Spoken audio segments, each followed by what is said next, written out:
Hello जहीन लोगों। आज के लेक्चर में हम क्लासिकल रेडशिफ्ट फार्मूला डिराइव करेंगे। एक छोटा सा लेक्चर होगा, एक छोटी सी डेरिवेशन है, but let us get right into it.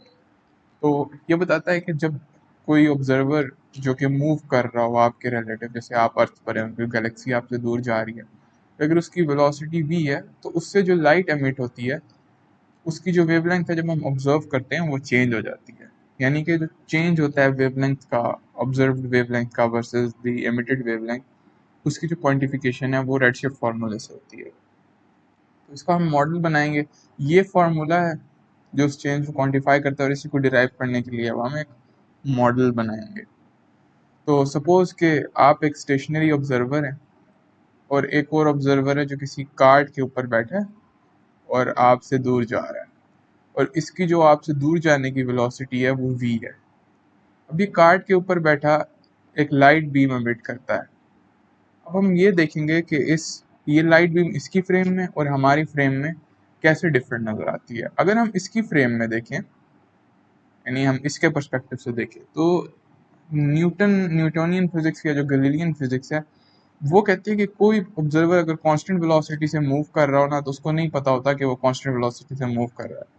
तो ये तो समझेगा कि ये रेस्ट पर है, ठीक है, ये कहेगा आई एम एट रेस्ट। अब इसकी फ्रेम के अंदर जो ये देखेगा अपनी लाइट बीम की वेवलेंथ देखेगा, उसको हम कह देते हैं कि वो लैम्डा ई है। यानी इसकी फ्रेम के अंदर जो लाइट बीम की वेवलेंथ है उसको हम लैम्डा ई कहेंगे, यानी एमिटेड वेवलेंथ ऑफ लाइट कहेंगे।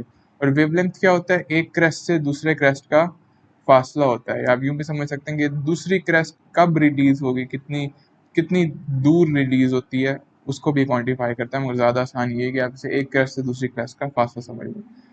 लाइट हमेशा सी की स्पीड से मूव करती है, तो फर्ज करें ये लाइट बीम सी की स्पीड से आगे जा रही है।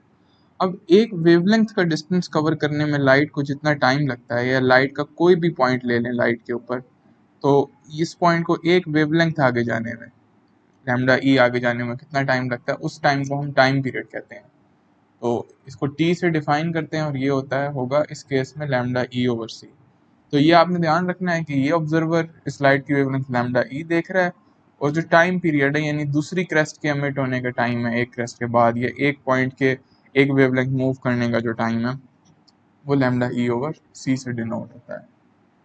अपनी फ्रेम में तो इसने लैम्डा ई की वेवलेंथ एमिट की है, मगर अगर एक स्टेशनरी ऑब्जर्वर इसको देख रहा होगा तो उसके बकौल तो ये पीछे जा रहा है, और कितनी वेलोसिटी से पीछे जा रहा है? v वेलोसिटी से। तो इसकी जो क्रेस्ट है, दूसरी क्रेस्ट, वो इसको थोड़ी देर बाद नजर आएगी जो स्टेशनरी ऑब्जर्वर होगा, क्योंकि ये अगर पॉइंट इसने इतना नोट किया था, तो दूसरी क्रेस्ट इसको, क्योंकि ये v की स्पीड से दूर चला गया है और दूसरी क्रेस्ट इसने कुछ टाइम बाद एमिट करनी है, यानी t टाइम के बाद एमिट करनी है, तो ये जो वेवलेंथ देखेगा ये कुछ और वेवलेंथ देखेगा। तो ये लाइट बीम की जो वेवलेंथ है इसको लैम्डा ई नहीं नजर आएगी, क्योंकि लैम्डा ई तो देखें इस पिक्चर से अगर कंपेयर करें तो यहाँ पर खत्म हो जाता है, ये लैम्डा ई है। तो ये वाला क्या डिस्टेंस है? ये वो डिस्टेंस है जो ये ट्रेवल कर गया, ये वी टाइम्स टाइम पीरियड का डिस्टेंस है दूसरी क्रेस्ट के एमिट होने वाला। क्योंकि जब ये लैम्डा ई की वेवलेंथ अपनी फ्रेम में एमिट कर रहा था, उतनी देर में स्टेशनरी ऑब्जर्वर के लिए ये दूर जा रहा था वेलोसिटी v से। और कितना दूर गया, इसने कितना डिस्टेंस कवर किया वेलोसिटी v से दूर जाते हुए? उतनी देर में जितनी देर में दूसरी क्रेस्ट रिलीज हुई है, जो कि टाइम पीरियड कैपिटल टी का टाइम है, वो वी टी है, क्योंकि S is equal to V T. तो एक ऑब्जर्वर कितना डिस्टेंस कवर करता है इन अ गिवन टाइम, वो वी टी से शो होता है। अब ये कितनी देखें, अब इस ऑब्जर्वर के लिए, स्टेशनरी ऑब्जर्वर के लिए वेवलेंथ क्या हो गई है? वो लैम्डा ओ हो गई है। तो हमारे लिए जो एक क्रस्ट से लेकर दूसरी क्रस्ट के दरमियान फासला है वो लैम्डा ओ का फासला है। और हम इस पिक्चर से देख सकते हैं हम कि lambda O is equals to lambda E plus V T. तो हम इसी पिक्चर से यूज करेंगे, lambda O is equals to lambda E plus V T.